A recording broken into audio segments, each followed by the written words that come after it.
But the entire time that we've done this, I've been working a full-time job. And if I can do it, you can too. Yeah. You just have to make it a priority. How much do you make from your rentals now? Sitting at about $15,000 a month. A month. So we probably net around $8,500 off of the long term. So you bought your first two with your own money, and you learned how to raise capital. Exactly. That's exactly what we did. We bought two in 2018 just using our own money, and then in 2019 we bought 19. You bought 19 houses in 1 year. We kind of figured it out. Yeah. So how did you find private money investors? So I think... All right, guys, today on the podcast, we have someone very special, the Finance Cowboy. How's it going, baby? What's up, Brian? Appreciate you guys having me all the way out in Vegas, man. I know. I'm living the rock star life. Yeah, I'm excited to have you on. So you're known as the W-2 millionaire, is that right? Well, so Finance Cowboy on social media, and the method we teach is W-2 millionaire method, just building wealth while working your full-time job. Got it. So what I want to do on this podcast is teach people how to build wealth, how to make money flipping, how to buy rentals while having a W-2. Yeah.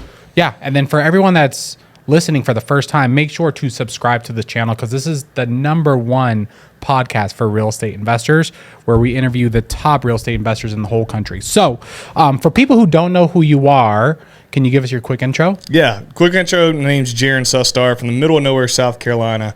My dad is a pastor, so I grew up a pastor's son. Everybody in my family's a pastor, and then I'm the black sheep. But I mainly say that to let people know I didn't come from money. So, never been given money. Money wasn't something we talked about growing up. We weren't investing in real estate a ton. We weren't investing in real estate at all. Never talked about it growing up. My whole goal, desire was let me play college baseball. That was all I wanted to do in life. Okay. And so I was able to fulfill that, played at a small D1, and graduated college with like $65,000 in student loan debt. Then I'm from South Carolina, so you got to buy a jacked up truck, right? So it's $25,000, then a wedding ring, then credit card debt. So next thing you know, we're like every other American in the world. We have $100-something of debt, and we're 23 years old. And so we spent about 5 years paying that off. Everybody sees the brand now, and they're like, "Oh man, this guy must be nice, to own all this real estate." And I was like, "Well, we were in the trenches for about 5 years, just getting rid of debt." And then debt was gone. I realized, okay, I don't want to be status quo. We found real estate, and then here we are today, build a life-changing portfolio.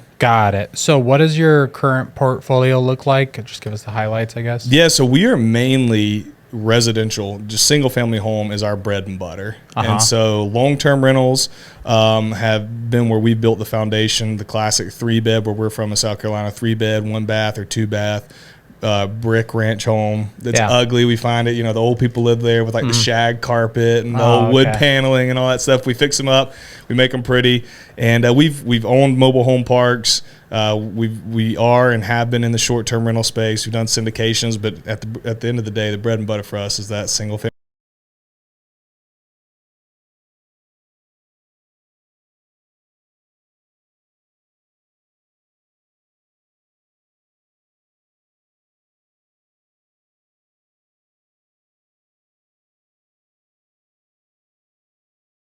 Family residential. And how much do you make from your rentals now? So we're sitting at about $15,000 a month. A month. Net, or is that gross? Gross. And then how much do you net from that? So we probably net around $8,500 off of the long terms, and then we have a short term rental that's a net of around $850. Okay, so almost 10 grand a month. That's really good. Right, that's where most people would love to be at. It's solid. Yeah, and then you also said you flip and maybe wholesale on the side from your W-2? Yep. So we have the W-2 job, and I've leveraged it. I think that's key to point out is throughout this entire journey of building this portfolio and doing real estate, we bought 2 properties in 2018, and then we bought 19 in 2019 because we figured out how to leverage other people's money. But the entire time that we've done this, I've been working a full-time job, and then we've been raising a family. I got 4 kids, and I'm involved in my dad's church, and we're involved in the community. And so we were able to do all this while being busy. I think that's everybody's biggest excuse is, I'm too busy. I don't have enough time to do it. Well, I'm like, if I can do it while working a full-time job, raising all these crazy kids, doing all these other things, you can too. Yeah. You just have to make it a priority. And so we really did a lot more rentals, especially at the beginning, because I had the income from the job. I didn't necessarily need more income at that time. Yeah. And so I knew if I could continue stacking these properties on top of each other, that was what's going to build me wealth over time. I mean, rentals, 2, 3, 4, 5 rentals are not going to change your life through cash flow. No. but over time they will change your life. And so we were 100%. able, because we had that job, to build those rentals. And then we flipped along the way as well. Whenever my wife needs a kitchen remodel, or Yeah. I need to go buy a new toy, then we'll flip and make some extra cash. So like, how many houses have you flipped? So we've probably flipped 8 houses. Okay. In that ballpark. Yeah. Got 7, it. 8 houses. And then how much do you usually make from a flip? I would say our average gross profit sits around $40,000 to $50,000. Got it. Okay. So whenever you need a big paycheck, Yep. then you flip a house. Exactly. And we've gotten to where we try to make 100 to 150 a year off of flips. Oh, okay. Just to really, as almost Extra just a income. challenge. Yeah. Yeah, An that's really good. Just to be able to, we got a nanny now. And Yeah. You know how that goes. So it's Okay. like, let's keep the money coming in. What about, okay, so let's go back and then just like go through the story. Yep. So how did you figure out you wanted to start getting into real estate? So I told you we spent all that time paying off debt. And What debt was it? So we had $65K student loans, $25,000 truck loan, $2,500 wedding ring, and then like $10 to $15K in credit card debt. So you were in like $100,000 worth It was like of just $110,000 bad bucks. debt. Yeah, terrible debt. It wasn't good debt. Yeah. It was really bad debt. And so we, old bald man Dave Ramsey, we found him at a church service one day, and we followed his death snowball method. Now, I obviously don't agree with everything he teaches because I got a lot of debt on real estate, but it worked for getting us out of consumer debt. What year was this? That would have been 2013, 2014, and all we did to 2018 was pay off debt. How did you, that's just from your W-2? Mm-hmm. Got it. Yeah, Okay. we weren't doing anything with real estate at the time to do that. That was strictly just what I was doing with work, paying it off. Got it. So you were $100,000 in debt, and then you slowly got yourself out of it Yep. by saving money and paying it off. Yep. And then in 2018 is when you got into real estate? Exactly. So my best friend got into real estate right when we got out of college, and he started just kind of as a broker to broker commercial deals. Well, then he became a bird dog where he was finding good deals, and they weren't necessarily a wholesale outfit. What they would do is they would find good deals, and then they would represent their buyer, and they would take a commission from their brokerage, right? So it was essentially like a wholesale outfit, but they weren't wholesale, and they were just taking the commission fee. So anyways, those 5 years while I'm paying off debt, we're just talking as buddies, and he's telling me all these real estate stories about these deals that he's doing, because it started where he was just finding deals for other investors, but as you know, over time, I'm going to keep this one. So next thing you know, we get to 2018, we're 27 years old, and he's a multimillionaire because of buying all these properties, getting equity in these deals. Yeah. And I'm like, holy crap, this is awesome. So I'm like kind of getting education through him throughout these 5 years. And so 2018 rolls around, we're out of debt. I tell him, I'm like, hey, I'm finally in a good financial position, got a lot of disposable income, and he essentially like forces me. He's like, all right, you're going to buy your first property. Let's go. And so he helped me find it. He helped me analyze it. He helped me get funding for it, the whole gamut of things. He walked me through the entire process, and I'll never forget, I remember I wanted to back out of the deal. I was so scared. So scared. And for anybody who remembers that first deal, or for those of you who hadn't done your first deal yet, we've all been there. Like it's a very scary feeling. But I remember going through getting that deal done as a small house in Greenville, South Carolina, and I was like, holy crap, this is the first thing I've ever bought in my life that actually pays me back. Okay, so break us through that first deal, break down the first deal. Yeah, it was $68,000 purchase price. I put 20% down, just the standard. I wasn't using other people's money at the time.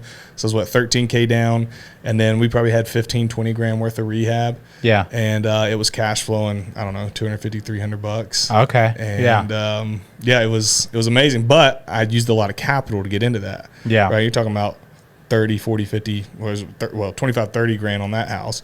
And so I was like, okay, well, I feel good about myself. My chest is bowed out. I'm like, I'm a real estate investor now. And I go do it again a couple months later, same thing, 20% down, rehab it with my own money. The next thing you know, I got 2 properties, don't have any money left. Oh, so okay. I'm like, well, dang. And once you get the taste of it, you're like, dude, I want to keep doing this. Like, how do I go find more deals? And then that's when we kind of discovered leveraging other people's money to scale. Got it. So you bought your first 2 with your own money. Yep. And then you wanted to buy your third, so then you learned how to raise capital. Exactly. That's exactly what we did. We had proven that we could buy real estate through the first 2. And so then I found a private lender who lent me on the third deal, and it was the classic BRRR strategy. I didn't know the name BRRR at the time. I just was like, okay, if I can buy a property undervalued enough, fix it up, make it worth way more, then I can go to a bank and refi that out and get all my money back. I kind of figure that out, and then come to find out it's already coined a term. And so we bought a property for 83 grand, 209 Pine Lane.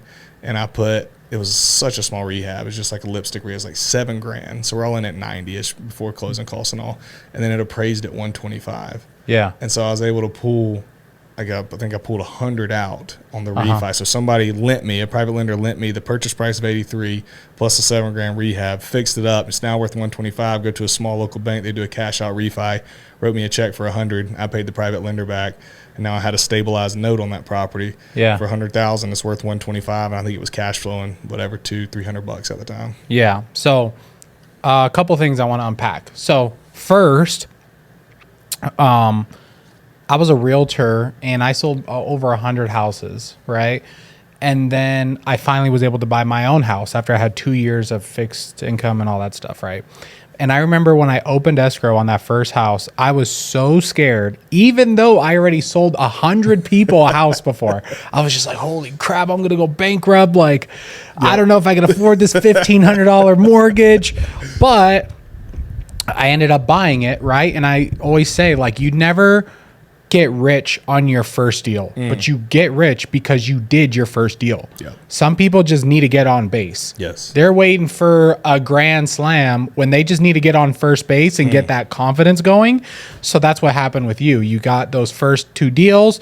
That $250 did not make you rich, but you wouldn't be here today if you didn't go through that first one. 100%. And then you took it to the next level where you got to second base, where you're like, all right, now I could leverage my knowledge and leverage other people to get me even further, right? So someone else went on base and invested, and now you're on second base. You get what I'm saying? Yeah, 100%. And then, and then just learning the BRRRR strategy. If people don't know what the BRRRR strategy is, it's buy, renovate, refinance, rent, repeat. Yep. So you buy a property under market, you renovate it, then you refinance into a stabilized loan, get your money out, or the private money lenders out. Pay them back, rent it, and then you just do that over and over again. Over and over and over Yeah. again. So when you did that first BRRRR, what happened after that? I was like, holy crap.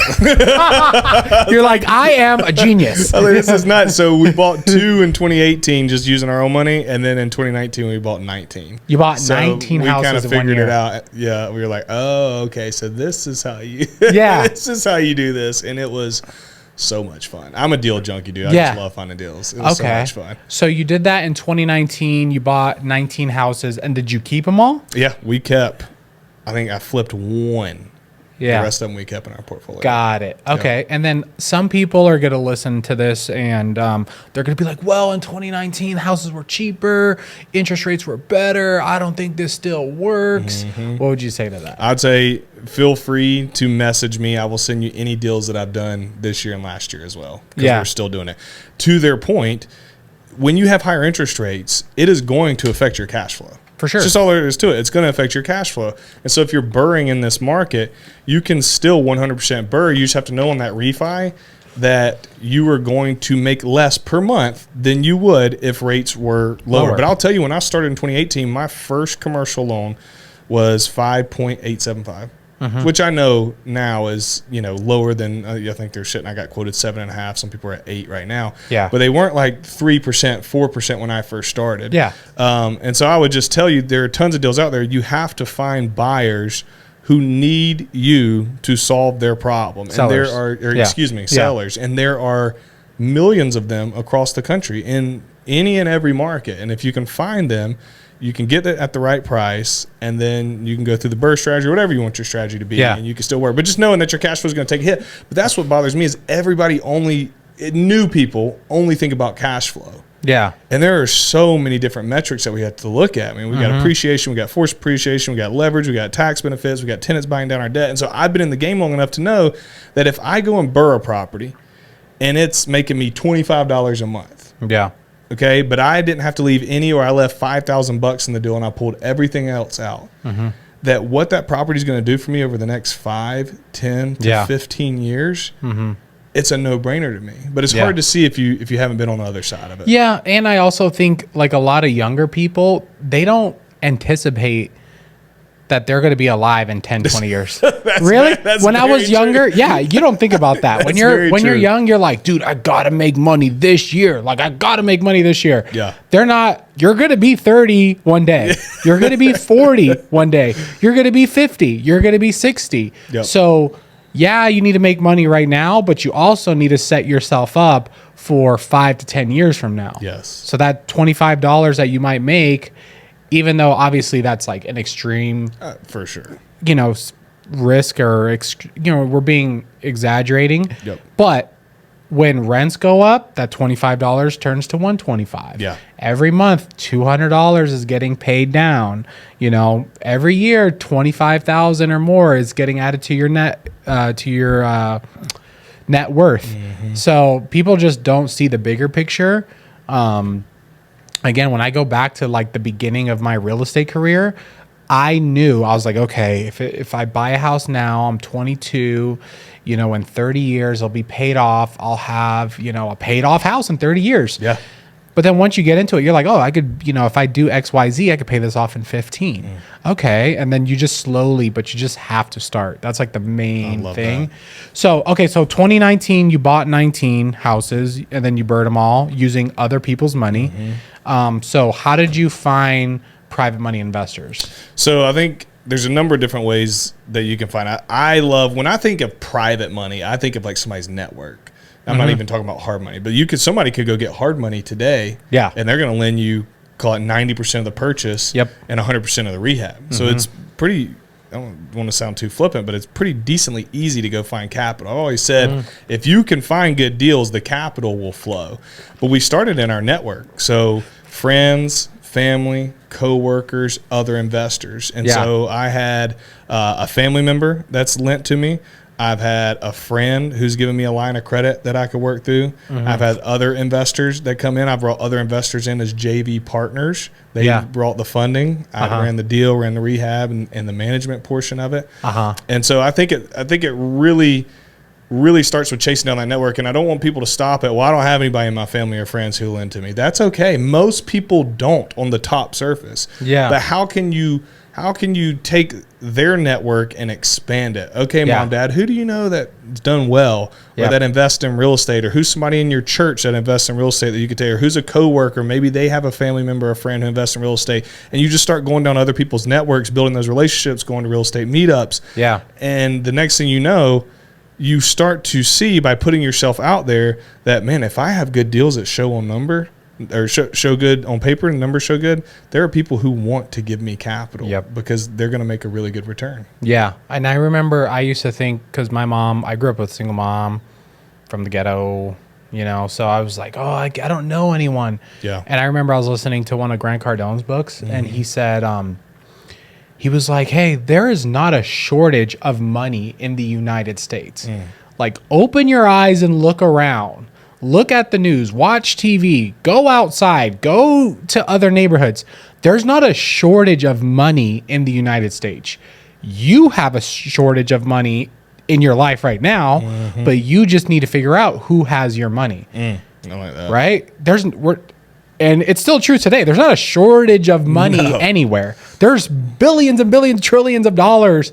And you can't figure out how to get 100K. Yeah. So yeah. And you can't figure out how to raise 50, 60 grand. Yep. Like, you need to get over that mindset. And then, like you said, start, going first top level, your parents, your siblings, your coworkers, and then start working your way out to figure out who has $50,000 to $100,000 and wants to get into real estate, because most people with money, they have money because they're smart, right? So they want to make more money. So if you could show them how they could make a return on their $50,000 to $100,000, they're going to do it. And people think they're begging when they're asking for money. I think that's a big mindset shift. Bro, you're not begging for money. You're presenting a business deal to somebody else that is going to benefit not only you, but it's going to benefit them. But I think the biggest problem, Brian, is most people aren't willing to put in the work that it's going to take. There's a reason. I saw a statistic the other day, and I think it's true. Somebody can go fact check me. It's like 70% of Americans own their primary home. Yeah. But only 7 own a second home, investment property. Yeah. There's a reason why 93% of people don't. And it's because they aren't willing to get out of their comfort zone and put in the work that it takes to get it done. Yeah. But if they would, and we could close that gap to more people than 7% in the United States own an investment property, so many lives would be changed. And it's sad that limiting beliefs hold people back. 100%. And I wonder what the statistic is on the 7% that own an investment property. What percentage of those own more than one? I bet you it's super high. Oh, it's got to be. I'd guess above 90%. Yeah, because every time I call absentee owners or speak to an absentee owner and I ask them if they own other properties, they always say yeah. That's why I always say, like, hey, do you want to sell this house? No. Do you own any other properties that you want to sell? And they're always like, Easiest way to get a deal right there. There's deal generation right there, one-on-one. Call somebody who owns a property and they probably own, or an investment property, they probably own 20 more. Ask them if they'll sell. Because once you buy your first one, you're like, oh, like, it's not that hard. Yeah. But all right, so 2019, and then what happened in 2020, 2021? We kept buying. 2019 was definitely our biggest year. 2020, we got into the mobile home park space. I had a fantastic deal hit my desk where it was a guy who owned a bunch of investment properties, and he was wanting to sell, doing seller finance. Yeah. And we did interest-only payments for 2 years, and so we were cash flowing like $5,500 a month for those 2 years, and then we were going to have to refi into a loan out of the seller finance, and somebody bought it for like $200,000 more than we had paid for it. And damn, so you made $200,000 off that mobile home park. It was solid. It was real, and that's the only one I've ever bought. And I literally last week I was looking at my wife. I was like, I think we gotta go buy some more mobile home parks, because I was like, that was the best deal we've ever done. And like I just like make $200,000, and you're like, oh, that was cool. And I did that on our Airbnb too. I bought an Airbnb for $287. A guy called me a year later. Literally, it was like we had just had it 365 days, so I was avoiding short-term capital gains. He's like, hey, I'll buy that from you for $460. I was like, okay, well, where do I sign? Yeah. It's like nobody's ever going broke making a profit. So we got into the Airbnb space, got to the mobile home park space, and then we kept doing what we were doing with BRRR partnerships. We did a few more flips over the last couple of years, and then we really didn't buy a lot in 2021 and the beginning of 22. I'm trying to remember back, and mostly is because I was starting the Finance Cowboy brand. So I had a couple different businesses going on at the time, and then I spent a lot of time with the social media brand and coaching and all, and we just kind of took a step back and didn't do a lot. And for us, man, I'm a really simple dude. And I know this is a limiting belief. Some people who are doing, there's a lot of people doing a lot more than me. At some point, we only need so much. Yeah. We're blessed. We live in our dream home, a bunch of acreage, a big old house. My rentals that are existing, I look at what they're doing for us and then what they're going to do for us in 10 years, what they're going to do for us in 20 years. And so at some point, I think you got to take a look. And Chad Carson talks about this a lot. I don't know if you know Coach Chad Carson. He went out and bought, call it 100 units with a partner. And then he was kind of like, do we need any more? And so then they started paying him off. And now he's got, I don't know how much cash flow he's got coming in per month, but he lives in Spain half the year and he's doing really good. And so we're kind of at that place of like, do we really need that many more rentals? I don't know, but we really are good at real estate. We really like it. And so we've started flipping a little bit more and then offering some deals up to other people recently. So what about in like 2023, 2024 in real estate? Not a lot? Yeah, I bought about 4 properties last year, Bird. Yeah. And then 2024, we have closed on 1 rental and we've done 2 flips, and then we just started what I call, there's probably a better name for it, an acquisition business. I don't necessarily want to call it a wholesaling business, but it would be like a wholesaling business. Are you assigning them? So we hadn't completely decided yet. I'm a licensed agent. I don't use it other than to buy properties. So we may assign, or we may just take a brokerage fee when they close. So okay. And that's where you're just selling people properties that they can keep as rentals. Yeah, or they can flip them. And it's just like, it's people in our network, people that I coach and work with, that it's only a property that I would buy. It's not your typical wholesaler where it's like they're sending you a house that got burnt down and hit the sledgehammer. All right, $200,000, ARV's $250. You know? It's like, we're not doing that. So, And then just to recap, you've done all of this while working a W-2 job. Full time. I'm here in Vegas with you today because I'm here on a work trip. How much do you make from your W-2 job? A lot of money. We make a really good income. Like what? It's like 6 figures? Yeah, it's above in the 6 figures, upwards in the 6 figures. And so, number one, I love, people ask me all the time, why do you still do your job? Number one, I love it. I work with first responders, so EMS and fire. I absolutely love it. I've had the same customer base for 8 years. Yeah. So it went from like these are customers to now these are like my boys. Like they text me, we're seeing each other at games, and like they're my friends. Yeah. And we make a really good income from it. And we're at a place to where financially, to me, financial freedom means you get to choose what you want to do. Yeah. And so we're at that place, and I am still choosing to do my job. I absolutely love it. If the day comes where I don't enjoy it, then I won't do it anymore. But I absolutely love it. And then the brand, the Finance Cowboy brand, it is, that's been, while we're buying real estate, probably busier than my full-time job. I know you guys do a ton here. It's your guys' corporation, so you understand it's a lot of work, with the content, and coaching people and stuff too. So I just say all that to say, bro, I'm just a normal, regular redneck from South Carolina who's got a lot going on, but has changed his life through buying real estate. And I truly believe that anybody and everybody can do it if they just commit to it. Yeah. So for the next, let's do a hot 15 minutes. Let's say someone wants to buy their first rental property. Let's break it down from A to Z.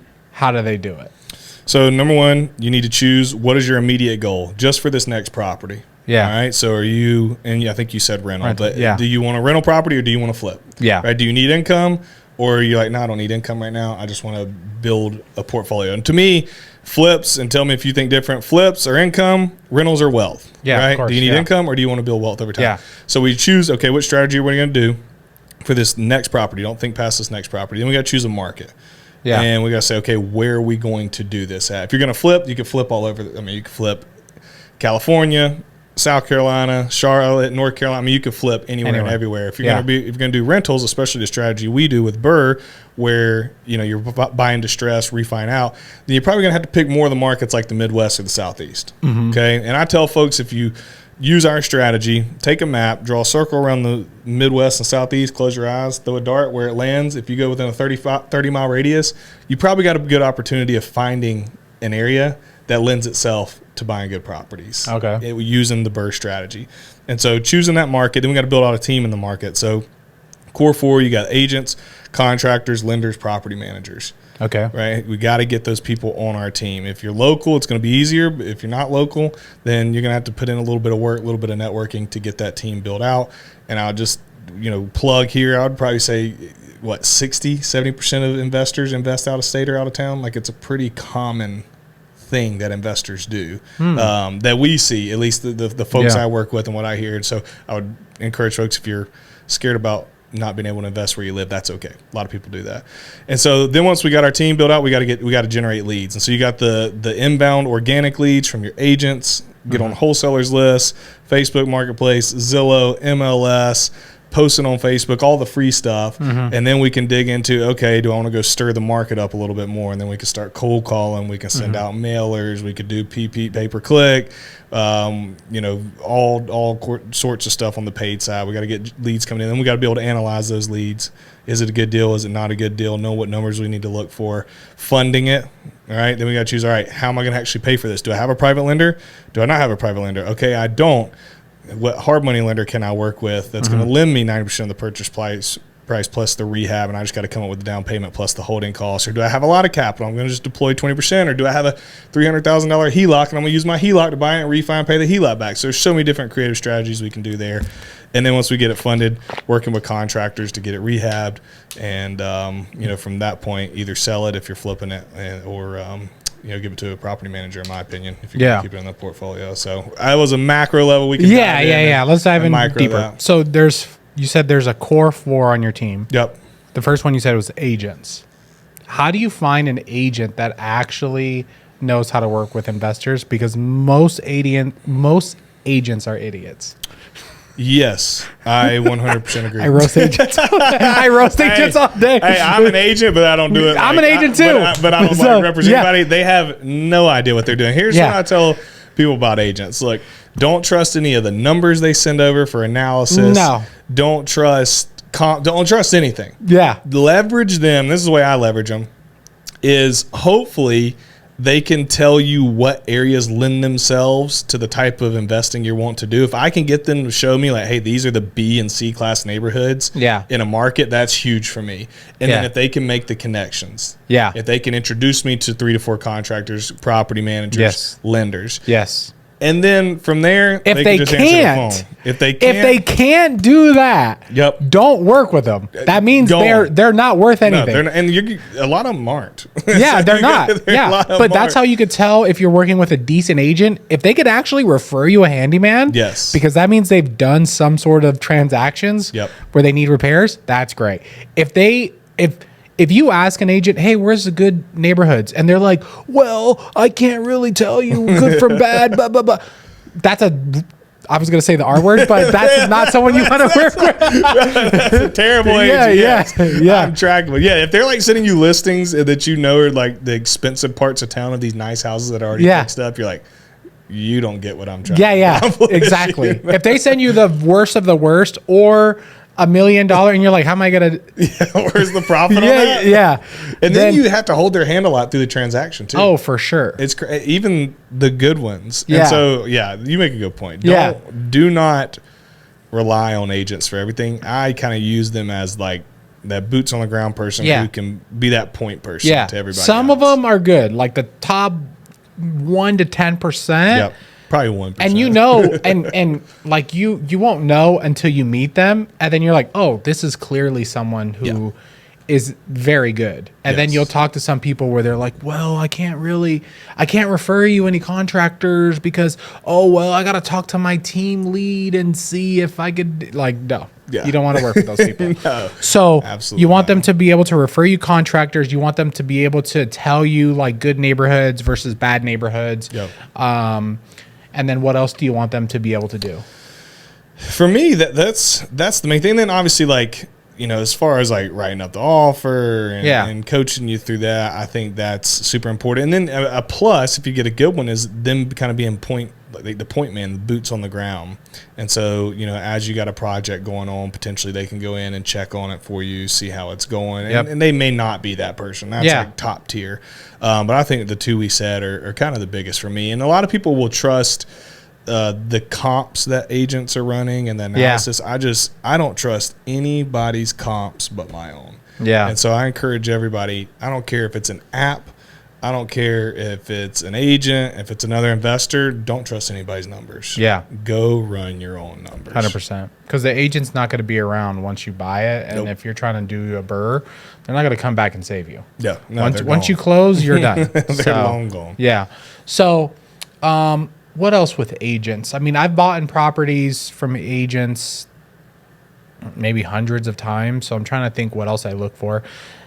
And then for me, so there's like, let's say there's 3 types of agents, right? There's one agent where they don't know their head from their ass. They're just like, they have a license somehow and they're just lost.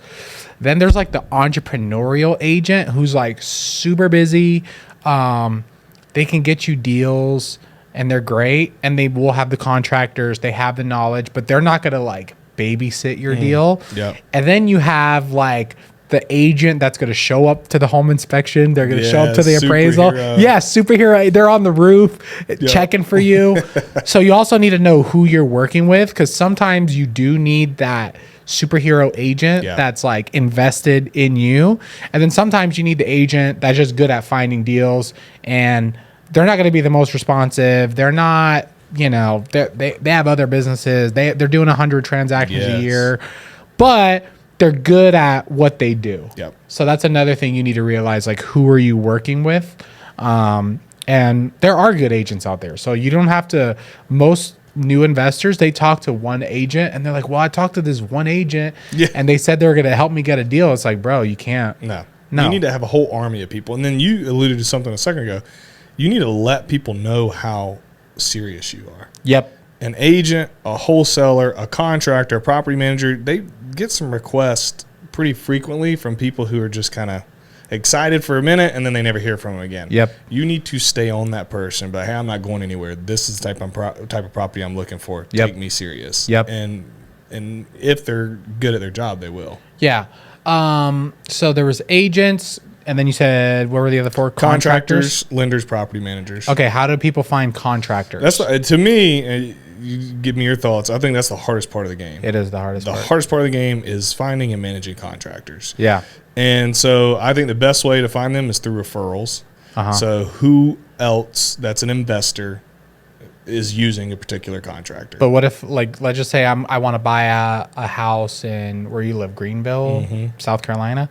I don't know anyone there. You need to find somebody there. You need to network there. You need to get into the Facebook groups. You need to get on social media.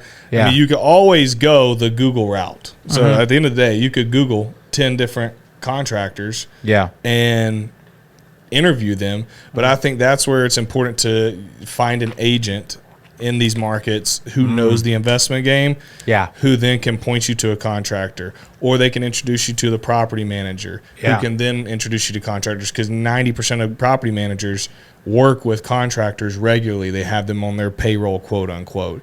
And so for me, the contractor game, I'm not hiring a contractor cold. I'm going to find somebody that refers me to them, whether it be an agent, other investor, property manager, lender, whoever it is, a forum online. I want somebody who's had experience with them. And the goal, like an extra important tip, if someone refers you them, that's great. But usually I want them to actually have worked with that person. 100%. That's where people mess up. They're like, oh, well, my aunt referred me to this contractor. She didn't work with them, but she heard of somebody else. And then, like, typically you want them to actually have completed a job. Keyword, completed. Agree. 100%. Not in the middle of or almost used. Completed a job with that person, because I have worked with some referrals where it didn't end up working out. And I'm like, hey, dude, you referred me to this person. And they're like, well, I never worked with them. I just heard. And then, you know, it's my fault because I went for it. But people do that all the time. I had to do refer me to something totally different the other day. A guy who the guy's nice. And then 2 weeks later, after I bring this person on for this particular role, the guy who referred him to me mentioned without, like, he kind of slipped up. He's like, oh, yeah, I fired him from doing that role in our business. And I'm like, oh, but you referred him to me like 2 weeks or a month ago. People will do that. It's like, oh, you know, I like this, my cousin. He's got a job. You need to go work with my cousin. Well, they've never worked with their cousin. So you're spot on there. I've worked with them. And then what were the other two? Lender and private contractor. Okay, and property manager. So lenders. How do people find lenders? Well, I mean, you can find they're all over the place. But again, you know, it depends what type of lender you're looking for. So you can find a DSCR lender, debt coverage lender online, hard money lender online. Obviously through other investors, agents. And then I also love working with small local banks where I'm buying. And so, again, agent's a good point person for that. You know, other investors, small community local banks, that's kind of been my bread and butter. Not the big Wells Fargo's or Bank of America, but, you know, the one that's got 3 branches in one town and that's it. They like to lend. They call them portfolio loans or commercial loans. Oh, that's cool. And then what about a property manager? Referral again. I mean, that's one of them. You know, there's usually, depending on the size. I mean, you're in Las Vegas, you probably got hundreds of them. But if you're in a smaller town, there's probably 4. So you could literally call and interview them yourself. But again, I think it's fantastic to have referrals from people who are already working. That's how I found mine. Is I talked with multiple investors, and multiple ones said they were working with the same property management company. And I interviewed them and liked the way they do things. And then we set parameters in place. And it's been a breeze because the property managers, people have headaches with property managers. Oh, for sure. If you don't have the right property manager. I have been blessed in all my years of investing. Mine has been, I've had one hiccup. The rest of the time it's been smooth sailing. And so, again, it all comes, it's so cliche, dude, but it just comes down to networking. Like, it really comes down to putting yourself out there and networking and building the What team. about, okay, let's transition to mindset. So, like, were you always optimistic and kind of like goal oriented, or did you like stumble into this, or how did that work? I think I've just always been driven. I don't really know where it comes from. I look back at my dad, and he planted a church. So we moved from one town to another, and he started a church out of nobody, and now it runs 1,000 people, and he's been there 25 years. And so I look back, and it's like, oh, he's kind of like a pioneer. He's not in the business world, but he was in the church world, and very driven. ambitious. And so I always had that. Mine was just always directed towards baseball. You know, I never thought about life after ball. It was literally just baseball. And so then when I come out of college, I started working. I was working at this place called Centos, as a uniform company. I was driving this box truck around, making $45,000 a year, like delivering clean uniforms, picking up dirty uniforms, and changing out urinal cakes, and it was a crazy job. But I just realized how easy it was to dominate in the business world with a little bit of drive. Everybody was just so stagnant and lazy. And I was like, bro, if I just take the work ethic that I've been doing all my life in baseball and apply it to the business world, I'm going to absolutely dominate, and they're going to pay me to do it. Yeah. And so I think that mixed with, and I've heard Ryan talk about this before, the game of baseball, which sounds so stupid, but I spent my entire life failing every day. Yeah. It's like you get one hit out of 3, you're really good. Yeah. Which means you're failing the other 2 times. And then you got to wake up and you got to play the next day. Yeah. And so I swear that it did something to my mind, my emotions, or whatever, to where it's like, I don't care if the other person, the outside, sees it as an up or down. Yeah. I'm pretty much right here. Yeah. All the way along. And I'm like, hey, it's okay. Anything down here is a learning experience. Anything here's a dub, and let's keep it moving. Yeah. And that, I think it's been super helpful for our success. For sure. I think, I don't know how to say this. Well, because, I hang out with Ryan every week, and we go do something or go golf, and I've been around him, almost spoken to him every day for years. So, like, he thinks most people are soft. And, like, it's funny, when I first got into real estate, I remember my first day at the office. I was like, all right, I'm going to my brokerage. I show up. I was like one of the only people. There's like, let's say there's hundreds of agents that are registered to work at that brokerage. There was like 5 people there at like 8. So I showed up early because I just didn't know better. So I was like, all right, show up. There's no one here. I was like, all right. And then the first day, I'm on my computer messing around the MLS. I didn't know my head from my ass at that point. You know what I'm saying? I'm like trying to figure it out. But I was kind of paying attention to everyone else, and nobody was really working hard. I didn't see anyone cold calling. I didn't see anyone doing anything crazy. And then what I realized, literally my first day, I was like, oh, these people aren't working hard. They're just kind of lackadaisical. And I came from working at a fast food restaurant in the day, and then I would go work at Sonic Burger, and then I would go clean bars at night. Dang. So I was like, that's hard work, and I did that for years. So I was just like, they're not working that hard, and they're making like 6 figures a year. If I work hard, I'm gonna destroy all these people. Yeah. And then that's what happened. Like, I got to find this picture, and I'm going to find it, and we're going to post it. I was on the bottom of the board, and I went to the top of the board within 6 months. Jeez. Because I was just like, oh, if I cold call all day and nobody else cold call, I'm going to win. it's literally a simple formula. Yeah, exactly. Work harder than everybody else. Exactly. And people don't understand so there was that. There's the work ethic, right? And then because I came from such a messed up scenario where like I've hung around people, the worst of the worst people, right? And been through some crazy situations, right? So if someone slams the door in my face, I'm like, oh, okay, that doesn't bother me. Yeah. That's not going to break me. That doesn't make me scared. So when I talk to some adults and they're like, oh, well, I'm afraid to cold call. I'm like, bro, you're a grown ass man. Get over it, bro. Get over it. Like, bro, you should go get a job at McDonald's.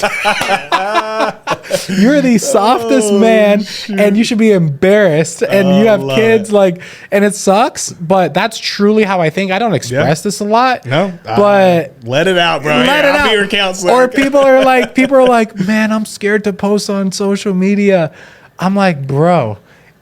And again, me and Ryan were talking about this recently. He was like, dude, he told me, he was like, I was watching some of my old sports highlights where it's literally like the last out and I'm up at bat and and I hit a home run, or I do this, or I strike out. I've been through so much hard stuff that you just forget that what hard is and what not hard is. Yep. And what we're doing is not hard. No, I don't think people have been through enough hard. Exactly. They don't know. Exactly. And they have no idea. Or they crumbled underneath it. Yes. And it's like, but I don't know how to help that person.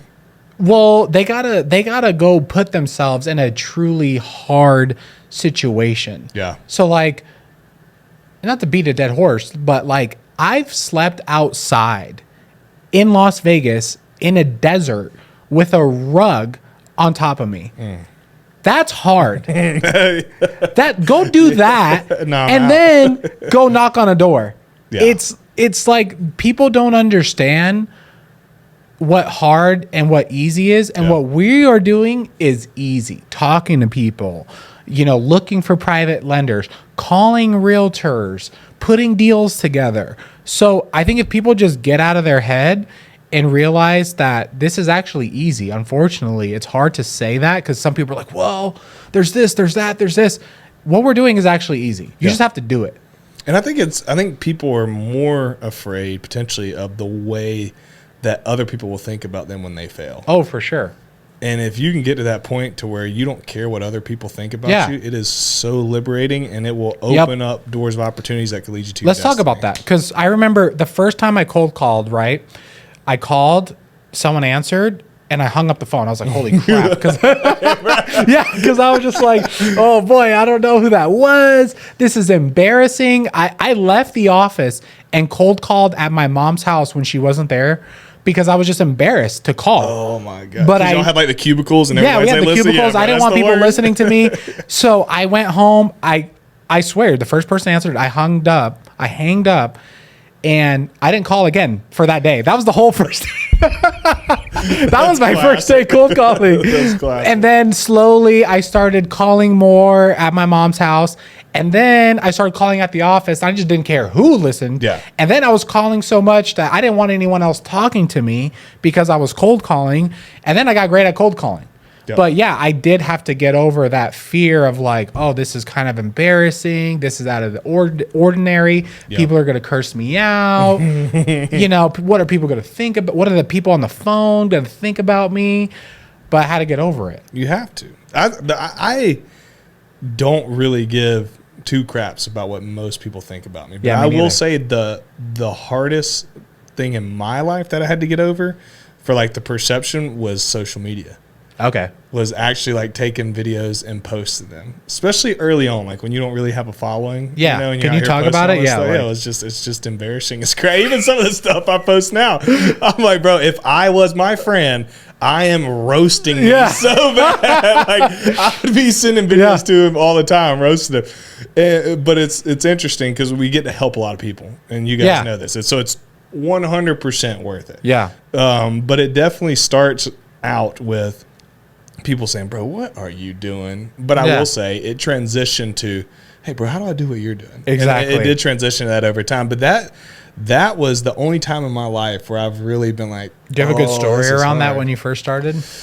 Just as far as like overcoming that or just starting in general? No, I just kept going. Or bad feedback that you got in the beginning? No, I didn't get, nobody gave me bad feedback. I mean, my thing is this, dude, I live in a small town. So a very small town, and my dad's a pastor of a large church. Yeah. And so for years, I mean, you know how it is. Money's kind of taboo. Yeah. Like the topic of money's taboo. Yeah. And so we've been doing well for years, but we lived in like a 2,200 square foot house. Yeah. Nobody knew. Like it was hidden.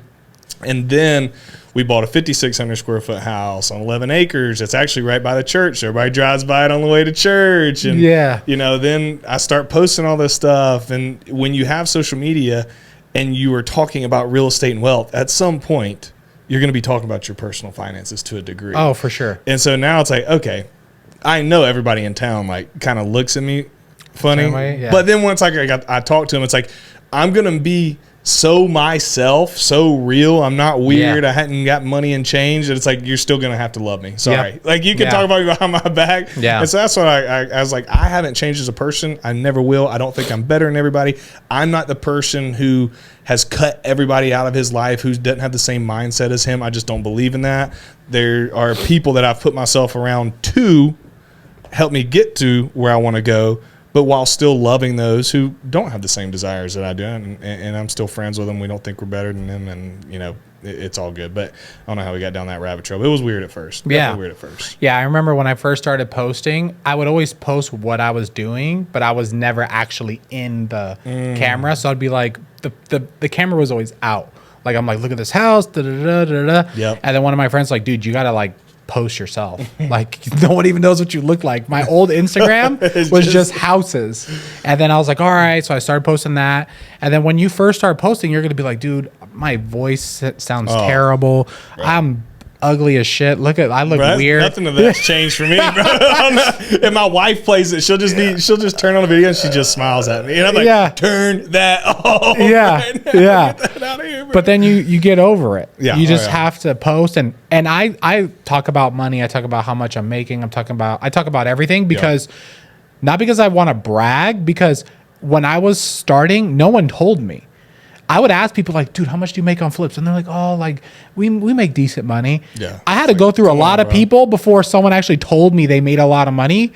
And if I would have heard of that before, I would have started sooner, but I just literally didn't know. It's like that sketch answer I gave you earlier. You were asking how much I made my W-2. I was like, oh, you're doing pretty good. Yeah, exactly. Exactly. That's literally the answers that I would get. Yep. And if they would have told me, oh, I make $500,000 a year flipping houses, I would have started earlier, but I just didn't know. So that's why I kind of like talk about everything, because people just don't. You think they know, but they just don't know. It inspires them. It does inspire them also. Yeah. I think also too. What about like what were some of the struggles you had to go through? Because people are gonna listen to this. They're like, dude. Honestly, they're gonna be like, dude, this guy's he lives in a cheap town. He has a great job. He didn't go through what I went through. Like, so what are like some of the struggles you had to go through? Yeah, I think. It's hard to, I don't want to whine because I've been blessed with the fantastic life. Yeah. So, I didn't come from any money, never been given a dime, but I had both parents at home. I had a good Christian home. Like, I had a good upbringing. So a lot of the struggles that a lot of people go through, I can't relate. Yeah. I've had it pretty cush. Yeah. But I would say, looking at my story now, it's like, oh, he's done, you're crushing it, bro. And it's like, we could just go back to the debt part. How many people never take the step to get over that? I mean, bro, we were in over $100,000 of debt at 23 years old. Like, that's how did that happen?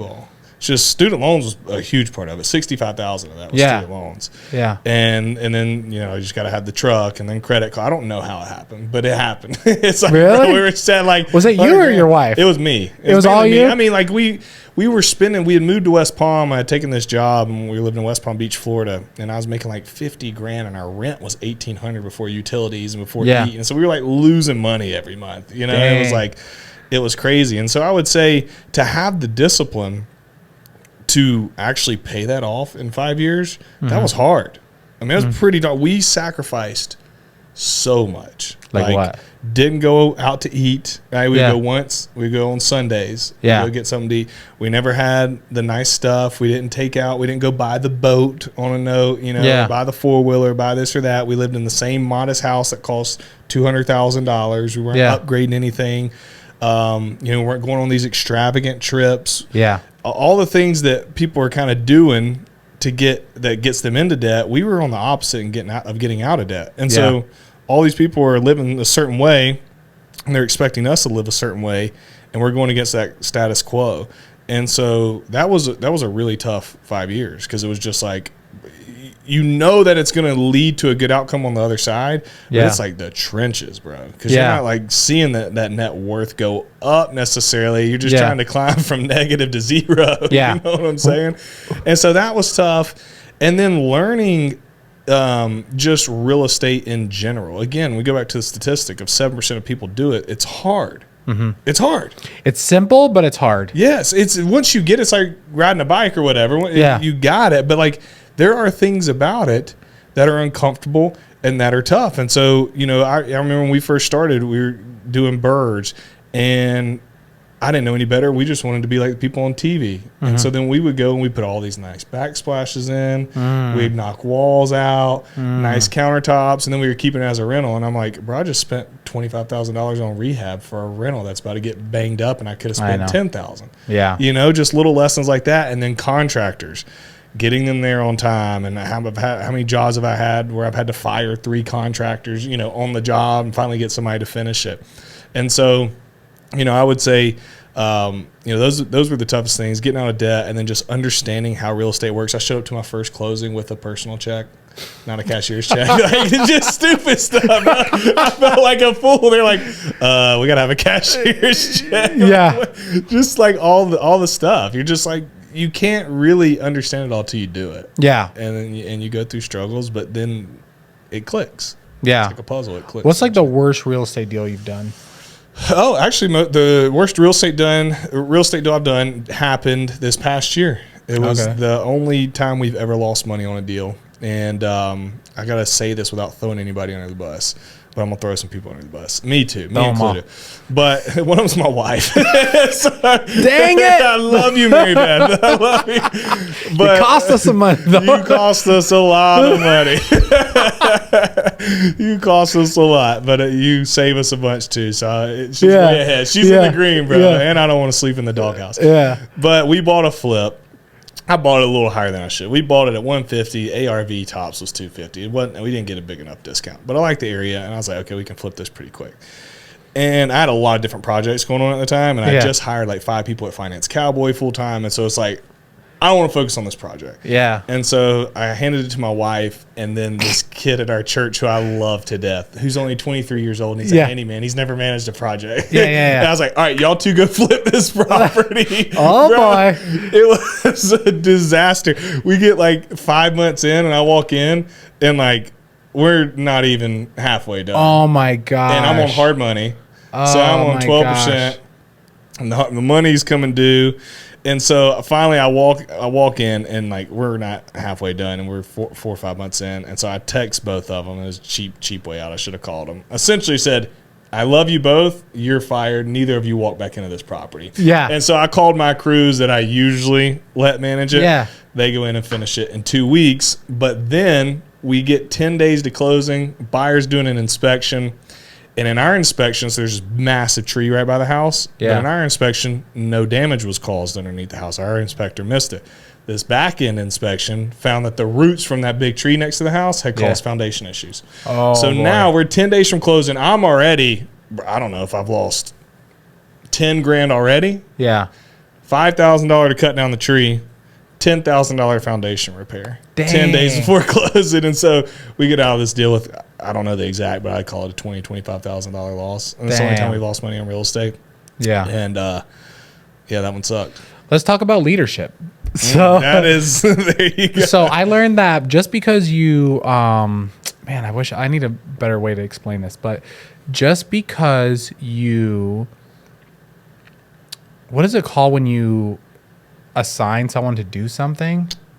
Just because you delegate something doesn't mean that you're not responsible for it anymore. That's really good. Yeah. So that was my problem. You're like, you tell them, and then I would delegate it, and then they wouldn't do it, or they didn't know, and then I'd be like, man, it's their fault, but really it was my fault.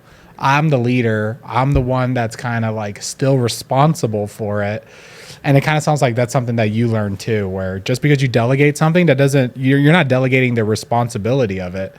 You're delegating the work, but it's still your responsibility to make sure it gets done, because you're ultimately the one that's going to pay or succeed from it. That's spot on. I went back and apologized to both of them and told them it was my fault. I did. I was like, that's on me. Yeah, because I set them up to fail. Exactly. Kid had no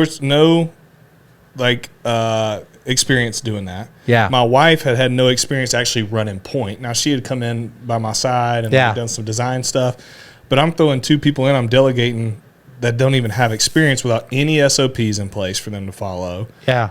And at the end of the day, I was like, bro, that's on me.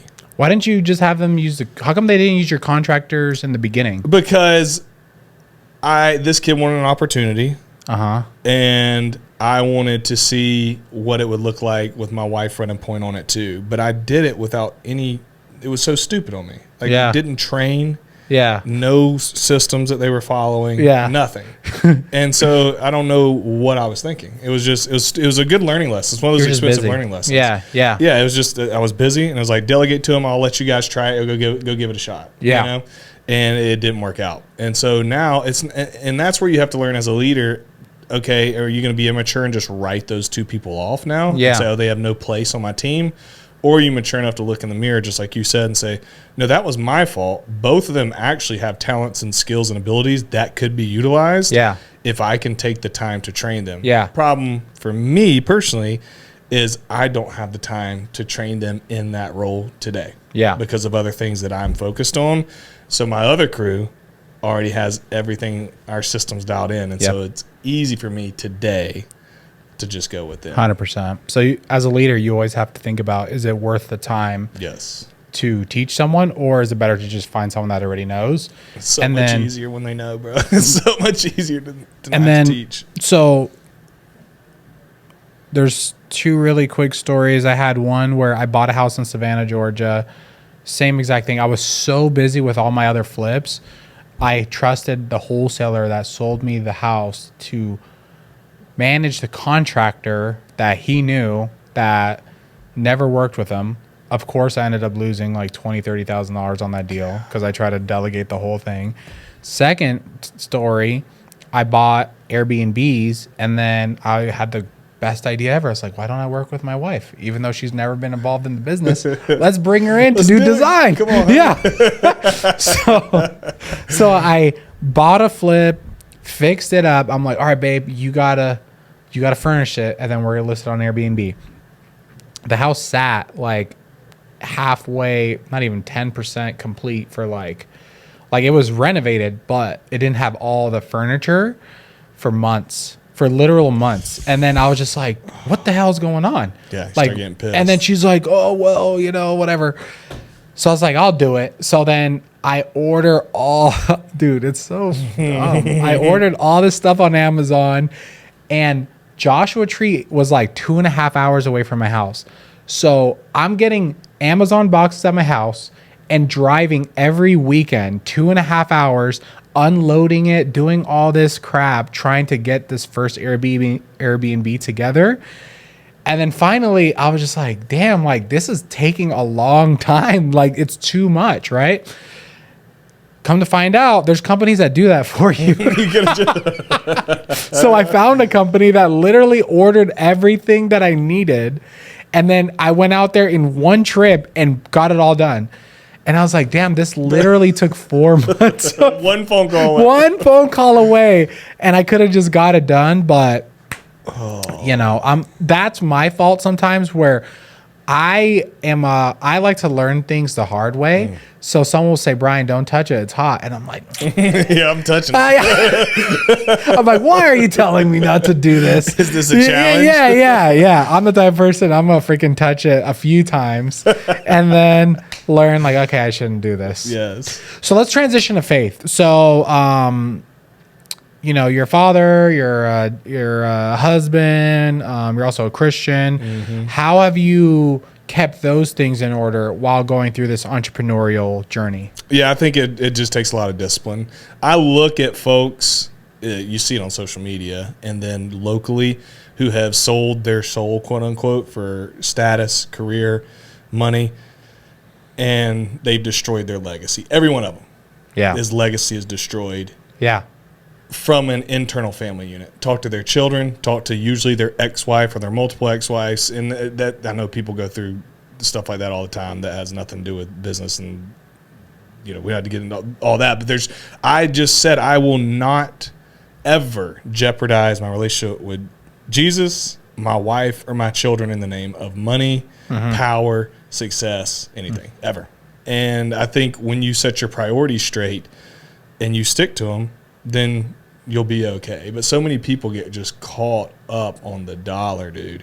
And it's like, bro, you're not taking that with you. Yeah. You better be building riches for the afterlife. Yeah. Because that's that's where eternity spent, not here. All this is going to wither away. And then, you get practical about it. It's like most wealth is lost in the, 70% in the second generation, 90% in the third generation. Yeah. And now I'm going to teach my kids, hopefully to do better. But it's like at some point, all that wealth you build is going to disappear anyways. That legacy that you leave monetarily is going to wither away. Yep. So let's leave a different type of legacy that we can pass down through generations. Yeah. It's almost like a sandcastle where you're spending your whole life building this amazing sandcastle. And then as soon as you leave, the deterioration starts. Dude, that's a great analogy. It is, yeah. Because it's a great analogy. You're not going to take the sandcastle home. No, it's not going anywhere. But I'll tell you, one thing money has done for us is being able to bless other people. Yeah. Because you can't do that if you're broke. Yep. And so I don't know if you ever read Robert Morris's The Blessed Life. You should check it out. It's a fantastic book. And it just talks about essentially, being able to bless other people. And that is something we truly enjoy doing it. Like I love being able to help others. And so we're in a position today to where we're able to do that. And it's been so cool because a lot of times money and Christianity, there's just big friction, as you know. It's like, oh, can you, really love God and be wealthy and have all this money? How do you balance all that? I believe you can. It's the love of money is the root of all evil. And so if you love money, then I think you're sinning. And that is the evil comes from that. Yeah. But if we're able to say, okay, I'm doing this, I'm doing what God's called me to do, and then I am using these resources to further the kingdom, to help those in need. If every Christian was poor, we'd be in a lot of trouble. Yeah. We're thankful that we can help the local church and other folks. So what about like more tactically, like, because some people are going to listen to this and like, well, I got kids. How am I going to run a business and have a job? Like, there's no way. How do you like manage your time? So it's a process. I think anytime you're starting something new, like there's no perfect balance of work-life balance, in my opinion. The scales are going to tip. There's never going to be perfect. And so when you're starting something new, whether it be a business, whether it be real estate, you're going to have to grind on the front end. Yeah. Like there is going to be some sacrifice there. The key is not letting it overcome and consume your entire life and never being able to pull back. So for us, really putting systems in place and batching the way I do things has been huge. And then just having discipline to say, at 5 o'clock, bro, I'm done. Yeah. No matter what.